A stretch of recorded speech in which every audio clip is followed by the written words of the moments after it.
एक नजर प्रभु की जो सृष्टि को चला रही है, एक नजर प्रभु की हर एक को भीतर तक जानती है कौन क्या है, क्या कर रहा है, क्या उसके संकल्प है, क्या उसके विकल्प है, क्या उसकी दुनिया है, क्या उसका कर्म है। और एक वही नजर जो भक्तों पर पड़ती है और वो प्रेम से भरी होती है। जितना जिसका दामन प्रेम में उसके व्याकुल होता है, उतना उसे शीतल और भक्ति की और प्रेम की सच्ची दौलत से भरपूर करती है। नजर एक ही है, नजर प्रभु की वो एक ही है, लेकिन सबके लिए जैसे कि बारिश की बूंदे ऊपर से सबके लिए एक सी गिरती हैं, लेकिन जहाँ गंदी नाली होती है उसमें भी वो बूंद आती है तो उसे गंदी नाली बना देता है। क्योंकि गंदगी के ऊपर अमृत की बूंद पड़ी, हमने उसे गंदगी का रूप दे दिया। खेत पे आई तो क्या बन गई? बारिश के पानी का काम कर गई। समुद्र में गिरी तो समुद्र का रूप बन गई, नदी में गिरी तो नदी का रूप बन गई, नाले में गिरी तो नाले का रूप बन गई। नजर तो प्रभु की एक ही है, नजर उसकी एक ही है, लेकिन निर्भर है लेने वाले के ऊपर कि वो प्रभु की नजर को क्या समझ रहा है। अब हम इतने प्रेमी बैठे, सत्संग तो सबके लिए वही हो रहा है ना। कोई तो इस सत्संग का शब्द सुनकर प्रभु के पास पहुंच गया और नजरों में खो गया और उनकी नजर को अपने भीतर उतार कर उस रूप में इतना मस्त हो गया कि उसे साकार सामने वो भी करेंगे। कोई यहाँ बैठकर उस स्वरूप की ही नजरें देख रहा है, कोई यहाँ बैठकर सुनकर भी दाएं बाएं आने जाने वालों की ओर देख रहा है, कोई भाई जी की जुबान को देख रहा है, कोई उनके गीत पर ऊंच नीच विचार आ रहे हैं, कोई किसी नजर से, कोई किस नजर से। जितने ग्राहक बैठे हैं सबकी अपनी अपनी सोच है। अब देने वाले ने तो कोई फर्क नहीं किया, उसकी तो अमृत की बूंदें सब पर एक समान आ रही है। अब जिसने उसको गहराई तक अनुभव किया कि वास्तव में शब्द क्या कह रहा है, एक नजर गुरु की ऐसी है, पड़ जाए तो शीतल मन कर दे। और इस नजर को तरसे कुल दुनिया जो पापी को भी पावन कर दे। अब बात समझने की है, पढ़ाई सबके लिए अमृत की बूंदे सबके लिए, सतगुरु की सत्संग में बैठकर नजर वही है। उन्होंने दो नजरें नहीं बनाई, उनकी वही एक नजर है, लेकिन बर्तनों पे निर्भर है किसके हृदय का पात्र कैसा है, उसे वो वही तो देगा। अब हमारा हृदय का पात्र अगर शरीर से सत्संग में आया हुआ है और मन सत्संग में नहीं है तो वो नजर भर कर देखेंगे भी तो हम तो जैसे पत्थर पे पड़ा पानी, जितनी देर पड़ी बूंद पल भर के लिए गीला, उसके बाद फिर सूखेगा।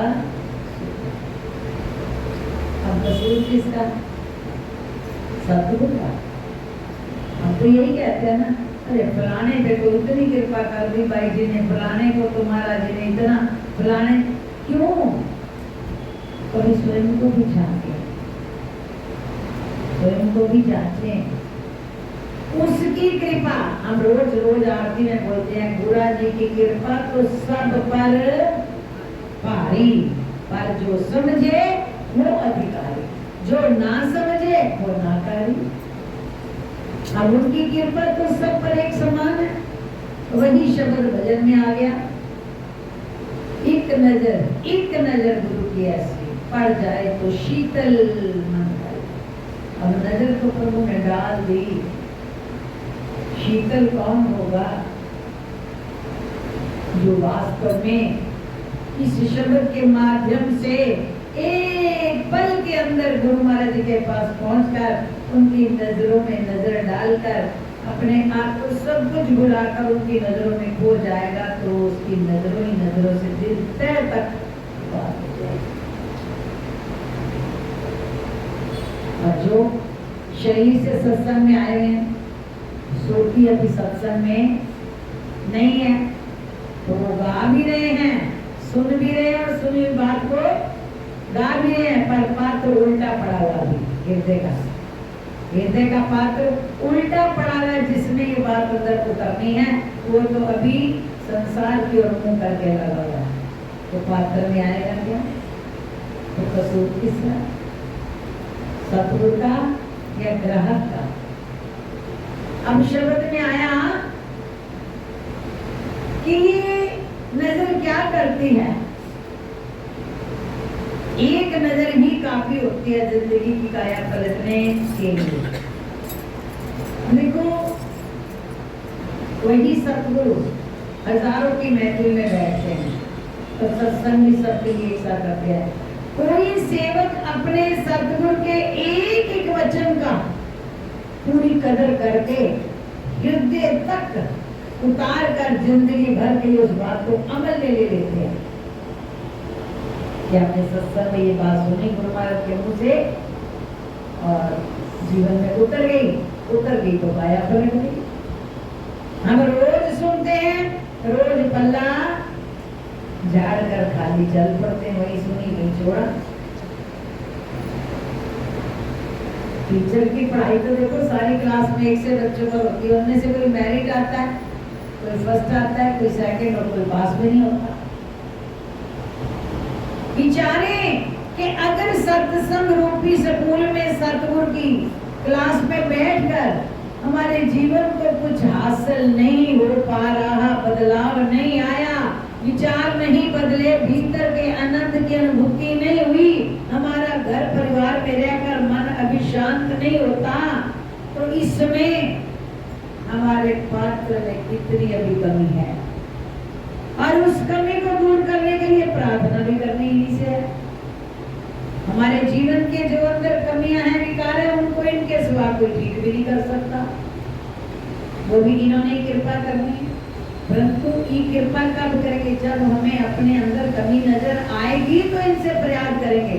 जब हमारा मान ही बहुत है अपने ऊपर कि मैं तो कहीं गलत हूं नहीं, उनके देने में कमी है, मैं तो सही बैठा हूं लेने वाला, तो वो बशर अपने जीवन की जब गलती को सुधारने की तलब ही नहीं रखेगा तो जीवन में आगे क्या बढ़ेगा? जिसको स्वयं में उभरना ही नहीं आ रहा, अपने जीवन की कमियों को दूर करना ही नहीं आ रहा, तो वो क्या आगे बढ़ेगा? सर्वप्रथम प्रेमियों, सत्संग के एक एक शब्द को अपने लिए नापना है, अपने लिए तोलना है, अपने आप को उसमें झांकना है कि मेरे भीतर वो कृपा क्यों नहीं आ पा रही जो सतगुरु बाकियों को दे रहे हैं। मेरे को वो कमी है, मेरे में वो कृपा ना आने का कारण मेरी कमी है, उनकी तरफ से कमी नहीं है। तो कहा कि रोगी पर नजर पड़ती है तो वो रोग से मुक्ति पा लेता है, और निर्धन को गुरु का वाक हृदय में उतर आए तो मेरे सतगुरु पूर्ण है, कैसे नहीं हो सकता? आज मेरी काया नहीं पलटेगी, उन्होंने मेरे को जी भर के देखा है, मेरी मस्तक की रेखाएं जरूर बदल गई। लेने वाले भी निर्भर है, वो अपनी तकदीर यही बैठे बैठे बदल के जाता है। एक बार एक बच्ची गुरु दरबार में रहती थी, उसके जीवन में कुछ ऐसी त्रुटि आई, ऐसी गलती हुई, किसी सेविका ने परम पूज्य महाराज जी से प्रार्थना की, महाराज जी आप भगवान, आपकी चरण शरण में वो बच्ची है, आप चाहते तो उसके लेख बदल देते, लेख क्यों नहीं बदले? परम पूज्य महाराज जी ने क्या कहा? उदाहरण सुनाया। एक संत थे, संत सत्संग कर रहे थे, और जैसे एक बच्ची उनके सत्संग में पीछे से मत्था टेका, दंडवत करके जैसे उसने सर झुकाया उनके चरणों में, तो संतों ने बड़ी सभा में उसे इशारा किया कि यहीं बैठ जा। उसने ना इधर देखा, ना दाएं देखा, ना बाएं देखा, कोई मुझे क्या कहेगा, नहीं। जैसी कहा वैसी बैठी। बच्ची बैठी तो संतों ने उसके अपने हाथों से पावन कर कमलों से उसके मस्तक को रगड़ना।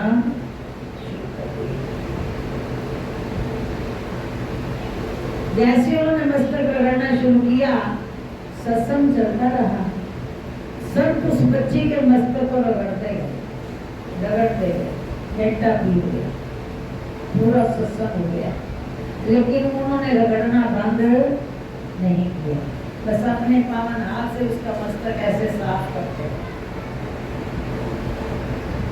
अब करते करते घंटा बीत गया। एक घंटा जब किसी चीज को आप रगड़ते रहोगे तो उसमें निशान पड़ेगा, जख्म भी बनेगा, और नौबत यहाँ तक आ गई कि मांस भी छिल गया, खून आना भी शुरू।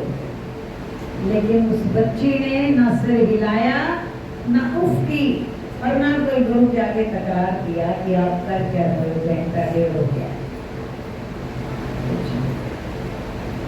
जब लगातार 2 घंटे बीत गए, बाकी सेवक भी आए और कहने लगे, तू कमली है, तू ही उठ जा यहाँ से, इन्हें तो पता नहीं लग रहा जी क्या कर रहे हैं, तेरे मस्तक पे निशान बन गया, जख्म बन गया, खून आ गया, पर तू हट नहीं रही, तू उठ जा। उसने किसी की बात की परवाह नहीं की और बैठी रही, और चुपचाप आंखें बंद करके, नहीं देखा लहू आ रहा, नहीं देखी जलन हो रही, नहीं देखा मस्तक पे निशान बन गए हैं, नहीं देखा दुनिया पीछे हजारों की बैठी मुझे क्या कहेगी, कुछ नजर नहीं आ रहा। आखिर में जब लहू बह गया, ये मस्तक का सारा रेखाएं हिल गई, सबके कहने पर नहीं उठी, लेकिन सत्संग खत्म होने के बाद संतों ने आशीर्वाद दिया, जाओ बेटी अब जाओ। जब आज्ञा हुई तो उठ के चली। तो महाराज जी ने सत्संग सुनाया कि देखो बेटे, जब सेवक पास आते हैं उनके भाग्य में कोई कर्म कुकर्म ऐसे लिखे होते हैं, हम तो बदलने को तैयार हैं, लेकिन कोई मिटाने वाला तो हो, कोई मिटवाने वाले रास्ते तैयार तो हो। हम जरा से ऐसे करते हैं तो आगे सेवक आजकल क्या करते हैं, तू तड़ाक, जो कर रहे हो निशान बन जाएगा, मुझे नहीं चाहिए, तो सतगुरु क्या करेगा।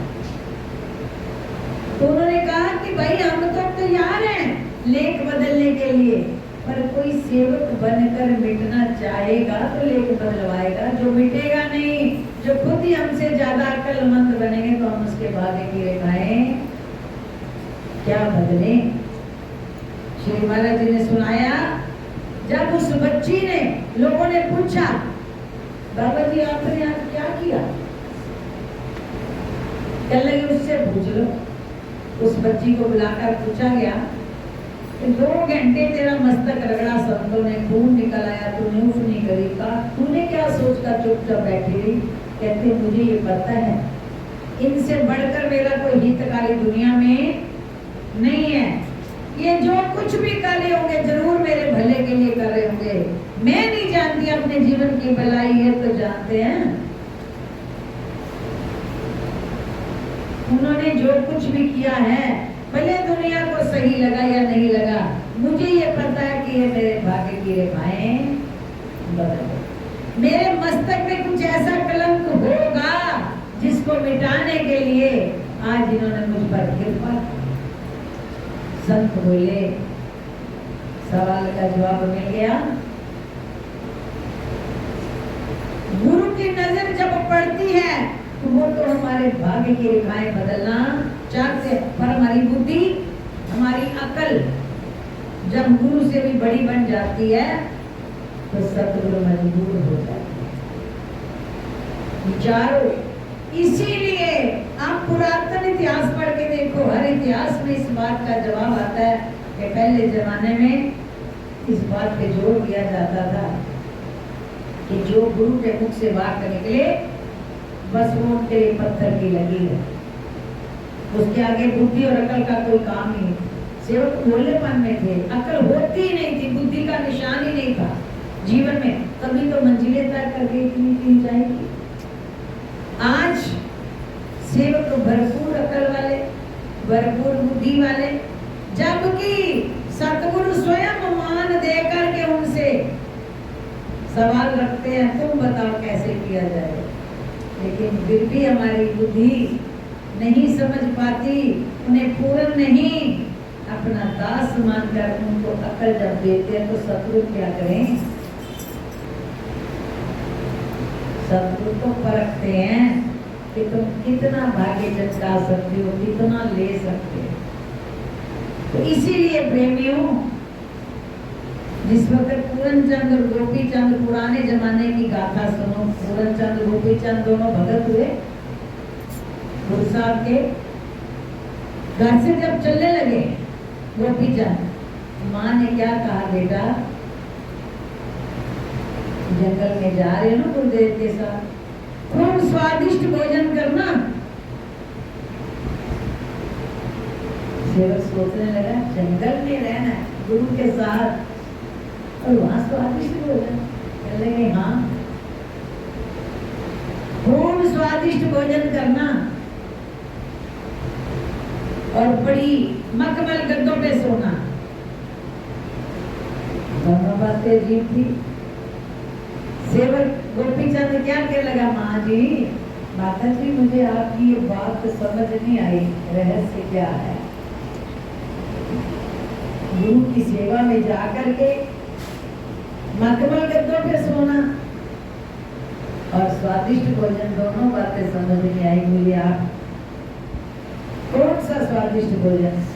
बेटा, जब जंगल में जाओगे अपनी हस्ती भूल करके इतनी सेवा में लग जाना, जब तक तीखी भूख ना लगे, करारी भूख ना लगे। जब अति भूख लगी होगी तो जंगल में जो लकड़ी भी मिलेगी ना, उसको भी चबा के रस अंदर करोगे तो लगेगा ये बहुत स्वाद है। भोजन बासी में पड़ा होगा सूखा लकड़ की तरह, पर अति भूख लगने पर जब तुम खाओगे तो बासी भोजन भी पड़ेगा। मन सवाल से ऊपर तभी उठ पाएगा जब अति भूख पर खाओगे। बासी रोटी भी लगी, अमृत मिल गया। देखते हैं ना, जब भूख बड़ी लगी होती है, खाली नमक लगाया रोटी पे तो भी बड़ी स्वाद आती, क्योंकि भूख बर्दाश्त से बाहर, इतनी भूख। इशारा क्या कि भोजन उस वक्त करना जब भूख अति चरम सीमा पर पहुंच जाए। माँ की शिक्षा। अच्छा माता जी, तो आप मखमल गद्दे पे सोने के लिए कह रहे हैं जंगल में, वो कहाँ से? बेटा, जब सेवा करते करते शरीर थक चूर हो जाए, होश ना रहे थकावट में, उस वक्त अगर तुम सूखे पत्तों पर भी सो लेट जाओगे, तुम्हें लगेगा मेरे नीचे मखमल गद्दे हैं। शरीर को इतना सेवा से थका देना कि लेटते समय ये ही ना पता लगे मैं मिट्टी पे हूँ, घास फूस पे हूँ या पत्तों पे हूँ। तुम सो जाने के बाद तुम्हारी वो मखमल गद्दे ही होंगे, क्योंकि नींद गहरी होगी। भाव कहने का, कहते हैं भक्ति की मंजिल बड़ी ऊंची है, ऐसे नहीं। भगवान भक्तों के हाथों बिकते हैं।